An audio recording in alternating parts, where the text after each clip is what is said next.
Welcome to Community Chats, bringing you stories and insights from the heart of Community Living Toronto, a non-profit organization that proudly supports people with intellectual disabilities and their families. We will focus on stories of belonging and inclusion and topics of interest from communities across Ontario and the world. From uplifting moments to breaking barriers, from innovative policies to ideas from leading thinkers, we continue to advocate for inclusive communities and support the rights and choices of people with an intellectual disability. Hi everyone, this is Brad Saunders, CEO at Community Living Toronto. Welcome to our Community Chats podcast. These podcasts are an opportunity to share, learn, and understand each other better. These podcasts are released on the 15th and the 30th of each month, so please like, listen, and give us your feedback.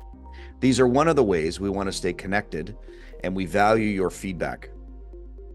The community living movement has relied on volunteer leadership since our inception, and Community Living Toronto is no exception to that rule. Each year, we nominate a group of people to volunteer on our board of directors and on our board committees. One of the key governance roles in our organization is that of board chair. This is a 2-year term that holds a great deal of responsibility and leadership. This year, Val Pichier completed her 2-year term, and Stephanie Gower began hers. Today, I have a conversation with Stephanie, where she talks about her background with people with disabilities, her career in government relations, and much more. And I'll bring you Stephanie Gower. Today, we're joined by our new chair of the board of directors at Community Living Toronto, Stephanie Gower.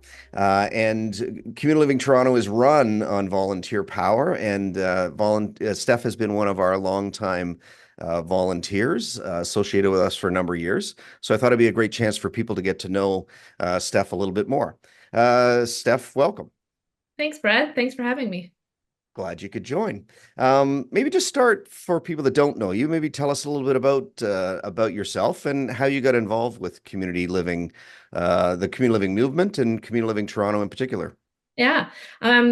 So I have a young family, and we're based in sort of the High Park, Etobicoke area. I have a young son who's amazing. He's 1 year old. It's a big handful, but Teddy, is that Teddy's his name.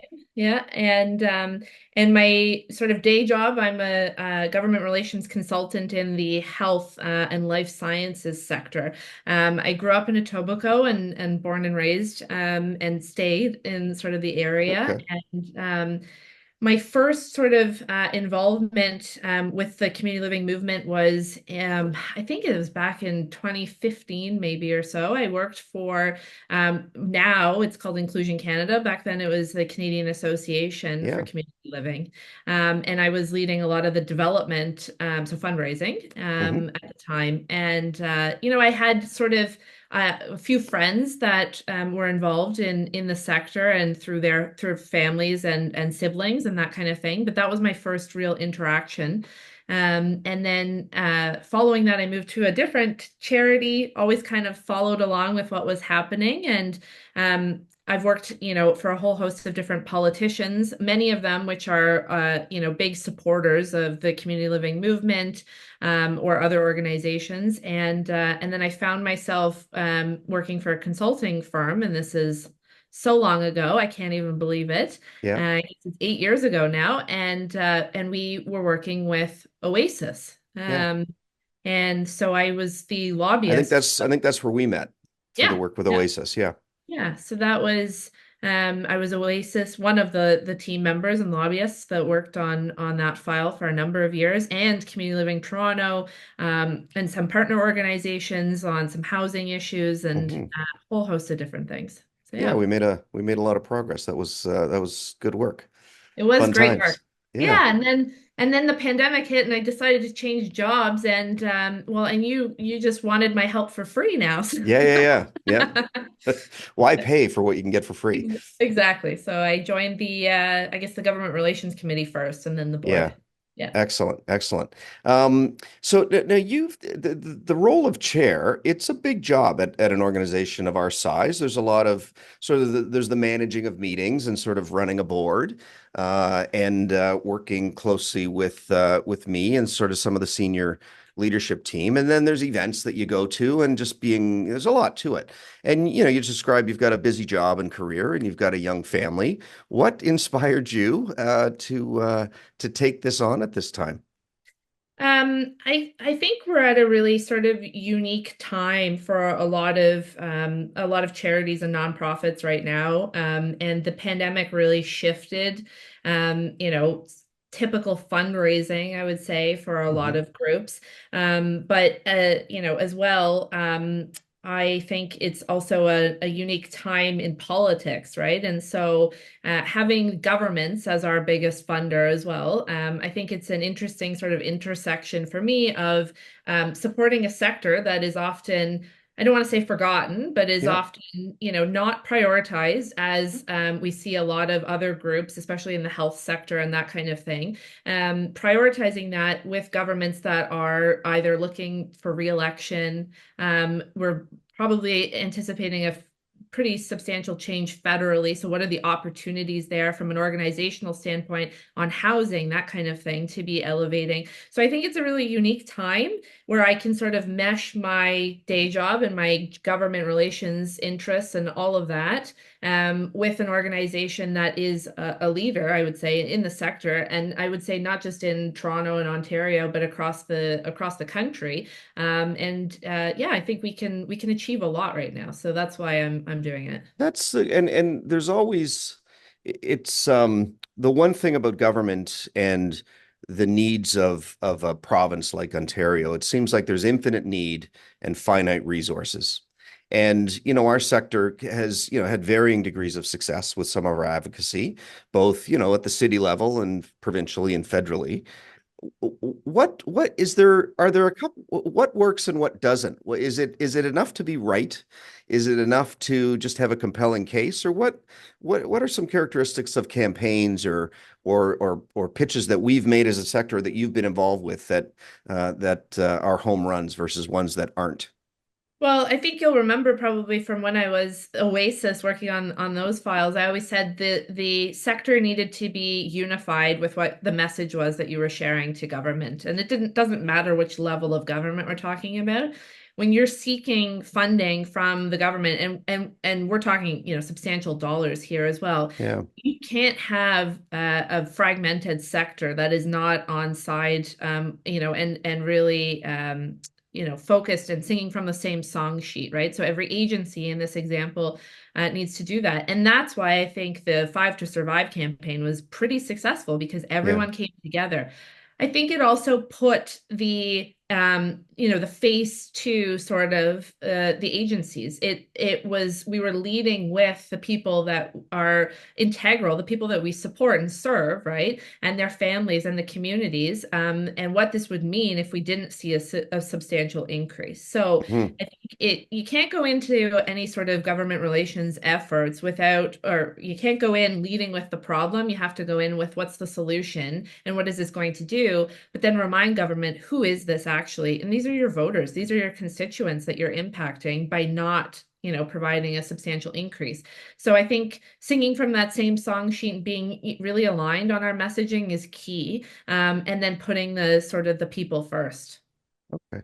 That's excellent. It's you mentioned it's an interesting time in politics, and some may say it's even a toxic time in politics. I was talking to some MPs who came to our barbecue a couple of weeks ago, and they talked about the door knocking they're doing and just the level of ranging from incivility to abuse that they're starting to save. And I have a lot of regard for our elected politicians. It's a tough job, and I encourage anyone who wonders about, if government's stingy with money or how they choose things to go sit in on the budget consultations that the province does, where a finance minister and a local member of provincial parliament and others will sit and listen to people speak for 3-minute chunks for hours at a time, looking for more resource and investment. So it is a tough job being in government these days, and I do think that the way you're laying it out is an effective way of doing it, making sure we stay positive, go in solution focused, and be careful about going too negative. Yeah, it's really important, and I think you raised a good point. In any day, a minister or an MPP is meeting with probably 10 to 20 stakeholders, right? So they're going to remember the ones that were the best and the most positive and solutions oriented and willing to partner and work with the government and being realistic as well with what Yeah, they're asking. And they're going to remember the ones that were absolutely awful and came in with just these are all the problems. We don't have any yeah, solutions, but we need billions of dollars, right? yeah, So you need to be that positive, I want to help them, and everyone else is in between. So you want to be the top of that list. right. And that's every single day for these folks, Yeah. right? Yeah. Now you do this professionally, and then you're also sort of involved politically. What do you love about it? Like what's the because you have a degree in science, right? Is it science that you've got I have is your yeah, background? nothing to do with politics, that's for sure. So, no, I have my undergrad's art history and my master's of science in architectural restoration, actually. So nothing to Okay. do with what I do as a day job. But I got involved, I think, in my first campaign. I was 8 years old. My parents were really involved in sort of the grassroots, local community, the Electoral District Association for the party at the time. When I was done my undergrad, I worked for a politician that everybody knows, Rob Ford, being from Oh yeah. Etobicoke, his municipal campaign. And I just like it's exciting. It's so fun. I was a staffer on a national leadership campaign as well, so you get to see the country and go to really cool random places you'll never go. And it's exciting. There's always issues. There's always something fires to put out. It's just politics is a lot of fun. You meet really good and interesting people as well. And you meet a lot of folks, from coast to coast to coast that you would never have any way to meet any other way. Yeah. So, yeah, Very cool. So would you encourage people at these, to get involved politically at the local level, of even course. now, despite all the stuff that's going on? Well, is this a phase? We'll get through it and it'll get more normal, or what's your sense?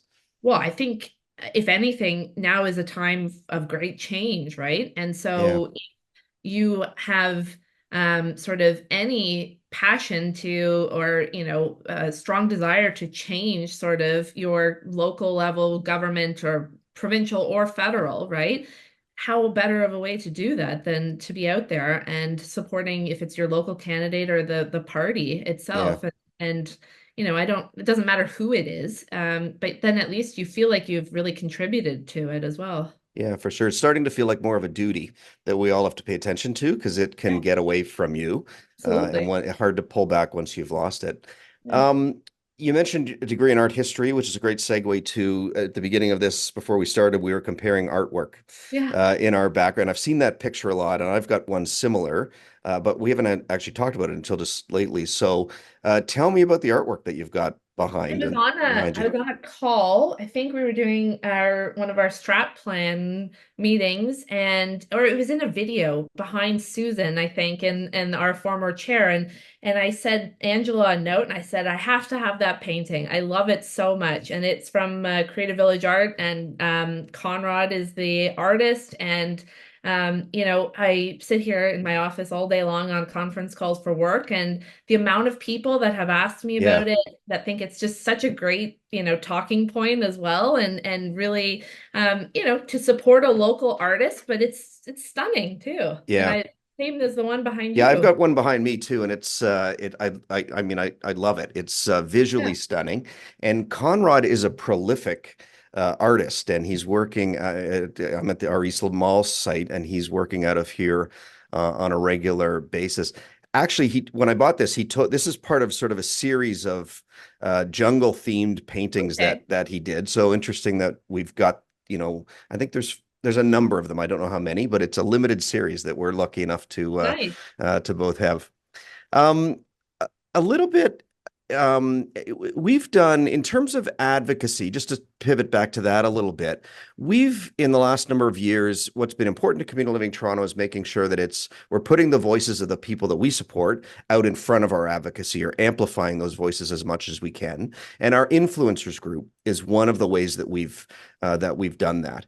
And our influencers are not just advocating for things like we were talking about, government funding and policy changes in that, But just getting out there as people with disabilities that are proud of who they are, have other interests, and may also tie into some political stuff. And what are you know a little bit about the influencers and what you're doing? What are your thoughts, or do you have any recommendations for them as they're doing their work on social media and TikTok and YouTube and speaking at conferences and things like that? Well, I mean, first of all, I think probably a lot of clients that wish they had such a strong group of influencers, right? Because I think it's so fundamental to put a face to sort of the advocacy or whatever it is that you're out there talking about, right? So, in our case, I think it's really important, and they do phenomenal work. And I think the government, it's always a very strong reminder to the government on these are the people that we are investing in and into their communities and into supporting them, and ensuring that they thrive in their local communities. So I think it's great. I think more people should be doing it. And it takes a lot. You have to Yes. be very brave to be out there and sharing your story. And so I would never do it on social media. That's So I yeah. commend them for doing that, right? But I think it does make a lot of difference and it really matters. That's good. That's helpful. I was able to see them present at the Community Living Ontario conference, which was last week when we're recording this. But it was so good. Like Yeah. they're just so comfortable in front of a crowd and managed the whole presentation. It was really Well, inspirational. and you've been in meetings with me in government, right? When one of them is and we've done them with I feel like Yeah. everybody's been in those meetings, but it's such a strong voice and presence in those meetings as well. So It's this evolution. I mean, I think it was the United Nations Convention on the Rights of People with Disabilities, where this sort of phrase, sort of nothing about me without me, yeah, was coined. But that's that really evolved into nothing without me. So it doesn't matter whether, it's a disability specific issue or, or anything else, that people need to be front and center and present and involved. And I like that evolution in our thinking. that's great. Um, so over your time with us, which has been a number of years, what any moments that sort of stand out in particular? And just a heads up that after this question, I'm going to ask you our sort of standard question that everybody gets asked. So I'll turn your mind first to what's a moment that stands out, and then the final question that we've got. Well, I think it was 2020 and it was the start of the pandemic and we were all at home. I was fortunate enough we went up to our family cottage and we were up there and we didn't even have internet. I was hotspotting from my phone thinking, oh, we'll be back home in, 5 days or whatever it is Right, from now. We had a very tiny condo at the time in the city, so we couldn't work from there. So I'm glad we were right. up at the cottage. But I remember being on the phone with you and James at the time and Jonathan thinking about like, what is this? This is just awful. And no one in government at the time was focused on our sector. Everyone was talking because it started really the pandemic started really hitting the long-term care homes, right? And Right. so another congregate setting, but nobody thought about us. And so I remember sitting there at my table, at the kitchen table at the time, hammering out a letter with you and James and Jonathan asking for that residential relief fund. Hmm. And the minister signed off on it. And like that in my mind was great. So we had support. We had a Yeah. very supportive minister at the time as well that really tried to Minister Smith. Yeah. Minister Smith that really tried to move everything forward. He was such a great advocate for the sector. But it stakes in my mind as yeah, we were successful and it was a great help and supported a lot of the agencies in Ontario that needed it at the time. But it reminds me every day of why we have to continue advocating and why we have to continue doing what we're doing right now, because we are not the top priority and we need to always remind people that we should be a top priority. Um, Yeah, yeah. yeah. That So it was so surprising, disappointing. It yeah. was it was what it was, that as soon we progressed so far during COVID around being recognized and involved with health and often mentioned in announcements that were coming out, and almost immediately after COVID ended, It's we were right off the radar, and done. it I felt like know. we were and so many people in the sector advocated for for that sort of recognition, and it was Yeah. pretty discouraging when we found ourselves maybe not back to where we were, but certainly a lot further behind than where we'd progressed to. Absolutely. And so Yeah, that's why it's sort of in my mind, yeah, it was a big win for us at the time to get yeah, that in a really heightened situation, but it's also acts as a very strong reminder of that we need to keep going. yeah. Final question. We did our 75 years of belonging. So we like to get everybody's thoughts on what belonging means to you. So in your case, what does belonging mean to you? I think it just means, a community in which you live and thrive and grow, and everything that you could possibly potentially want to be doing and experiencing in life is accessible to you. And I think, we often have to remind ourselves that that's not the case for a lot of folks in Toronto, for example. And I think, belonging in a community is really, that's home for you, and you have everything, you feel the comforts of home, and you have everything you could possibly want or need. And so that's sort of my sense of it. Great. Thank you. Yeah. Um, I think I don't think you're yet at 2 full days or 48 hours of being the chair. So, a couple more years ahead and we'll get to work quite closely. But thanks for taking the time this afternoon to introduce yourself, and really glad that you're spending your volunteer time and commitment and passion with us. Thanks you. Thanks a lot, Steph. Thanks, Brad, for having me, and I look forward to continue working with you and everybody at CLTO. Great. Thank you. Volunteers are vital for nonprofits and charities to thrive. People like Stephanie and all of our volunteers make that happen. I look forward to working with Stephanie over the next 2 years as Community Living Toronto continues to make a difference in our city. Thanks for joining our Community Chats podcasts. We release a new edition on the 15th and the 30th of each month, so please subscribe to keep up to date. Thanks for joining, and see you next time. Don't forget to join us next time as we unpack the power of community through collaborative initiatives and shared experiences. Available on Buzzsprout, Spotify, Audible, and YouTube. Follow us on social media at CL Toronto. Let's chat, share, and spread those good vibes together. We hope these discussions will inspire you and give new ideas to add your voice to our mission of making our communities and neighborhoods inclusive and welcoming.